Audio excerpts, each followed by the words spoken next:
अस्सलाम वालेकुम, मैं हूँ Bushra and you are watching Bushra's coaching. Let not math be chemistry में हम आ गए हैं विद न्यू पॉइंट और टॉपिक है हमारे पास derivative and integral of exponent की पावर एक्स, और इसमें हम लोग बहुत ज़्यादा इंपॉर्टेंट पॉइंट्स पढ़ने वाले हैं, तो वीडियो को टिल देन आखिरी तक देखिएगा। और इसी के साथ ये काफ़ी इंपॉर्टेंट है, जैसे कि मैं आपको बार बार बता रही हूँ, ये आते हैं हमारे पास शॉर्ट में, ठीक है, शॉर्ट क्वेश्चंस में आते हैं, साथ में एमसीक्यूज में इसमें काफ़ी ज़्यादा पॉइंट्स आ जाते हैं। तो इसीलिए मैं आपको कह रही हूँ कि इस चैप्टर में बिल्कुल भी आप छोटे पॉइंट्स को लाइटली मत लीजिएगा, वरना आपको बहुत बड़ी कीमत चुकानी होगी। बिकॉज एक मार्क्स भी जो है वो बहुत ज़्यादा अहमियत रखता है। उससे आप पास भी हो सकते हैं, उससे आप फेल भी हो सकते हैं, ठीक है, और उससे आप जो है पूरे मार्क्स भी दे सकते हैं। 20 आउट ऑफ 20, जिनके 30 हैं उनके 30 आउट ऑफ 30, ठीक है। तो आज हम लोग देखेंगे कि ई की पावर ऑफ एक्स का डेरिवेटिव किस तरह से लिया जाता है और उसका इंटीग्रेशन किस तरह से लिया जाता है।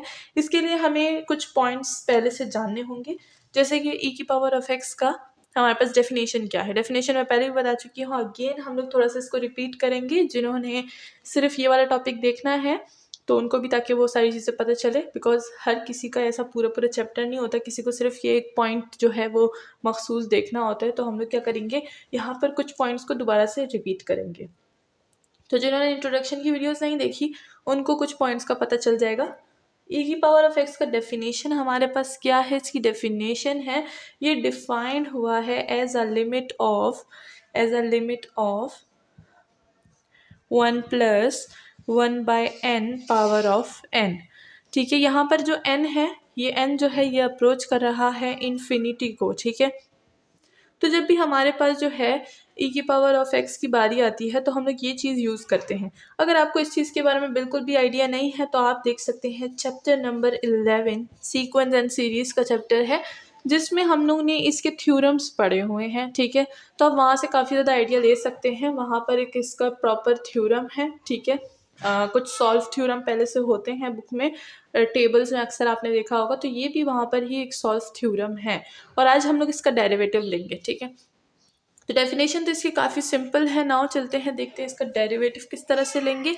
अब डेरिवेटिव की बात आ गई है तो हमें पता होना चाहिए कि what is the formula of derivative, ठीक है। तो हमारे पास जो एफ ऑफ एक्स का डेरिवेटिव हम लेंगे f of x dash dash से हम लोग डेरिवेटिव को रिप्रेजेंट करेंगे with limit h goes to zero f of x plus h minus function of x with H.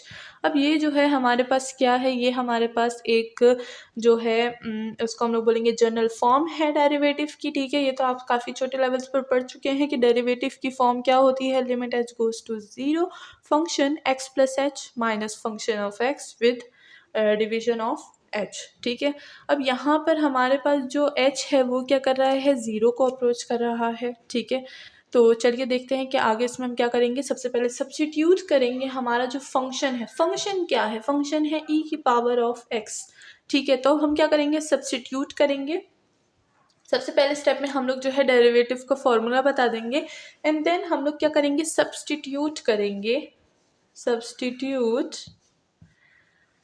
Function equal to ई की power of x, ठीक है। अब हम लोग इसमें क्या करेंगे, ई की पावर ऑफ एक्स को सब्स्टिट्यूट करेंगे।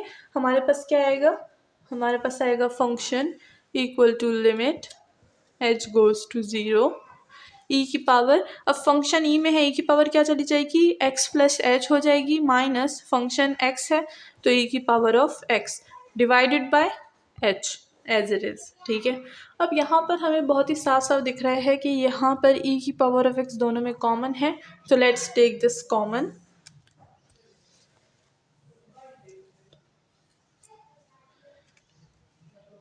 Limit h goes to zero, यहाँ पर ई की पावर ऑफ एक्स कॉमन लेंगे, ठीक है। तो हमारे पास क्या बच जाएगा, ई की power of x H plus minus one बच जाएगा, minus of one divided by H अपनी जगह पे।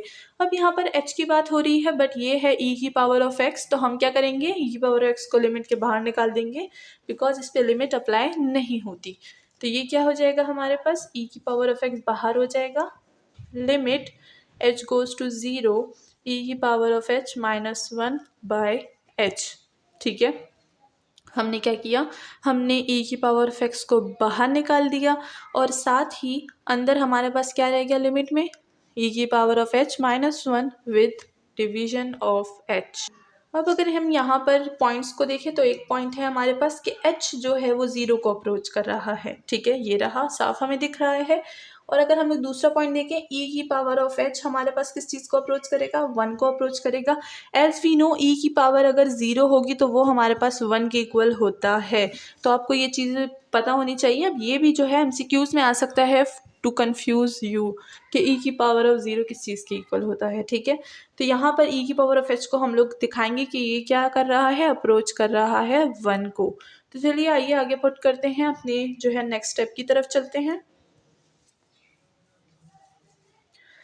हम स्टेप कर रहे थे e की पावर ऑफ x को हमने बाहर निकाल दिया था, limit h goes to 0 e की पावर h -1 एंड h। अब यहाँ पर जो है e की पावर जो है e की डेफिनेशन हम लोग अगेन जो है रिकॉग्नाइज करेंगे, जो मैंने शुरू में आपको डेफिनेशन बताई, और उसी डेफिनेशन के अकॉर्डिंग हम लोग आगे बढ़ेंगे नेक्स्ट स्टेप में। अब लिमिट जो है, अब यहाँ पर हम लोग जो है लिमिट अप्लाई करेंगे, किस चीज़ पे लिमिट अप्लाई करेंगे, h गोज़ टू 0 e की पावर h -1 विद h, ठीक है। अब अगर मैं यहाँ पर लिमिट अप्लाई करूँ तो मेरे पास क्या बनेगा, e की पावर h क्या होता है, 1 होता है, 1 - 1 डिवाइडेड बाय h 0 है। तो ये हमारे पास क्या है, ये हमारे पास जो है 0 आता है। तो जब ये 0 है तो अच्छा, अब यहाँ पर भी जो है हमारे पास एक वो बनती है कि अगर लिमिट e की पावर h -1 बाय h हमारे पास 0 आता है तो फिर e की पावर x भी 0 आ जाएगा, but it is not like that, ठीक है। यहाँ पर ये 0 नहीं होता, ये होता है 1, क्योंकि हमारे पास डेफिनेशन है e की पावर ऑफ x की, ठीक है। तो ये क्या हो जाएगा, ये हो जाएगा e की पावर ऑफ x, और लिमिट जब हम लोग इस पर अप्लाई करेंगे तो ये हो जाएगा 1 इक्वल टू e की पावर ऑफ x, यानी हमने प्रूफ कर दिया है कि इसका डेरिवेटिव क्या होता है, e की पावर x का डेरिवेटिव e की पावर x ही होता है। जैसे कि मैंने स्टार्टिंग में, जब मैं इंट्रोडक्शन, जिन्होंने इंट्रोडक्शन की वीडियो देखी होगी, मैंने स्टार्टिंग में बता दिया था कि e की पावर x का डेरिवेटिव e की पावर x ही होता है, और e की पावर x का इंटीग्रल e की पावर x ही होता है। तो अब ये हमें प्रूफ करना था इस वीडियो में, तो अब हमने डेरिवेटिव तो प्रूफ कर दिया, नाउ इट्स टाइम कि हम लोग इंटीग्रल भी प्रूफ करें। तो चलिए अब चलते हैं वीडियो के नेक्स्ट पार्ट की तरफ। अब हम लोग जो है इंटीग्रल यहाँ पर यूज़ करेंगे, इंटीग्रेशन। अब इंटीग्रेशन यूज़ करेंगे तो हमें पता है कि हमारे पास फंक्शन क्या है, फंक्शन है हमारे पास e की पावर ऑफ x। तो चलिए ये हो जाएगा इंटीग्रल e की power of x with respect to d of x, क्योंकि विद रिस्पेक्ट टू x हम लोग इसको डिफ्रेंशिएट इंटीग्रेट करेंगे। तो जैसे कि मैंने आपको बताया e की पावर ऑफ x का इंटीग्रल क्या होता है, e की पावर x ही होता है, एंड साथ में एक कांस्टेंट, क्योंकि ये इनडेफिनेट इंटीग्रल है। इनडेफिनेट इंटीग्रल उसे बोलते हैं जिसमें लिमिट्स नहीं गिवन होती, डेफिनेट इंटीग्रल उसे बोलते हैं जिस पर लिमिट्स गिवन होती हैं। तो अगर किसी को नहीं पता हो, कि अब उनको पता चल गया होगा ये बात, जहाँ पर लिमिट्स नहीं होती उनको इनडेफिनेट इंटीग्रल बोला जाता है, ठीक है, इनडेफिनेट इंटीग्रल। और जिन पे अगर लिमिट हो जैसे कि a टू b, उनको डेफिनेट इंटीग्रल बोला जाता है, ठीक है।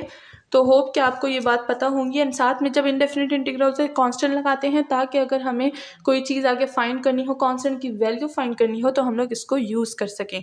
तो इसी के साथ हमने सीखा कि हाउ टू जो है टेक डेरिवेटिव ऑफ e की power of x and how to take integral of e की पावर ऑफ x, दोनों वही आते हैं। फिर इसमें भी हमारे पास काफ़ी ज़्यादा जो है वो आते हैं, उसे क्या बोलते हैं, केसेस आते हैं। केसेस जैसे कि e की पावर ऑफ x के साथ 2 ऑफ x आ गया, ठीक है, काफ़ी ज़्यादा केसेस होते हैं।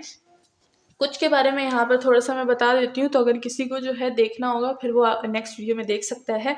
जैसे अगर e की पावर 2x का हमें जो है डेरिवेटिव देखना पड़े, ठीक है, या फिर इंटीग्रल देखना पड़े dy ऑफ x, जैसे कि अगर e की पावर x स्क्वायर का हमें dy ऑफ x फाइंड करना पड़े या इंटीग्रल फाइंड करना पड़े, तो हम कैसे फाइंड करेंगे, ठीक है। जैसे कि e की पावर हमारे पास कोई साइन ऑफ x आ गया, तो हम लोग इसका डेरिवेटिव कैसे लेंगे और इसका इंटीग्रल कैसे लेंगे, ये सारी चीज़ें, ऐसे और भी केसेस जो हैं हम लोग प्रूफ करेंगे जो है अलग अलग वीडियोस में, ताकि अगर किसी को यहाँ पर प्रॉब्लम हो तो वहाँ पर चेकआउट कर सकें। ये मैं इसलिए बता रही हूँ ताकि अगर आप अभी जो वीडियो देख रहे हैं, जिन लोगों को इनमें प्रॉब्लम होगी वो आगे जाके वो वीडियो देख सकते हैं, ठीक है। तो इसका मैं अलग से एक जो है प्लेलिस्ट बनाऊँगी फॉर, उसका मैं कुछ अच्छा सा नाम भी रख दूँगी, ठीक है। तो कमेंट सेक्शन में मुझे बताइएगा कि मुझे ऐसे प्रॉब्लम्स के लिए जो प्लेलिस्ट बनानी है उसका मैं क्या नाम रखूँ, ठीक है। अगर हम लोग देखें तो दी एक्सपोनेंट प्रॉब्लम भी रख सकते हैं, ठीक है, फॉर सॉल्विंग एक्सपोनेंशियल प्रॉब्लम्स, या फिर एक्सपोनेंशियल विद पावर, कुछ भी रख सकते हैं, ठीक है। तो आप प्लेलिस्ट चेक कीजिएगा, वहाँ पर फिर आपको मिल जाएगी। इसी के साथ आज की वीडियो को एंड करते हैं, मिलते हैं नेक्स्ट वीडियो में। अपना ख्याल रखिएगा, चैनल को सब्सक्राइब करना बिल्कुल ना भूलिएगा, एंड आप मेरी ऑनलाइन क्लासेस भी ज्वाइन कर सकते हैं जिसकी सारी डिटेल्स वीडियो के एंड में है। Thank you so much.